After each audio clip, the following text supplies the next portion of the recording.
ভাই এই শার্টটার প্রাইস কত একটু দেন তো। এটা যদি নেন ভাই একদম 600। ভাই একদম 620 হয়ে যান এটা। আরে ভাই দোকানে অফার প্রাইস চলতেছে, এটার লিগে আপনি 600 দিতেছেন, বুঝে নিবেন না রেখে দিবেন।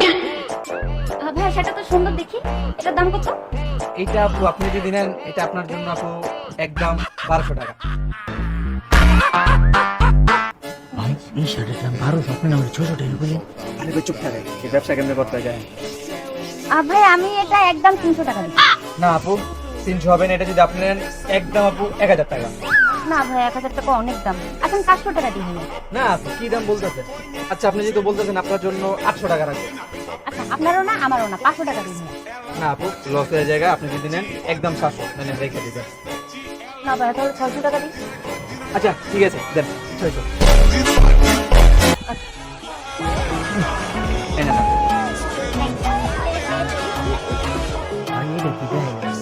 আরে ভাই বুঝেন নাই, এটা কিছু ব্যবসা, আর মায়া মানুষের থেকে ব্যবসা এমনি করতে হয়।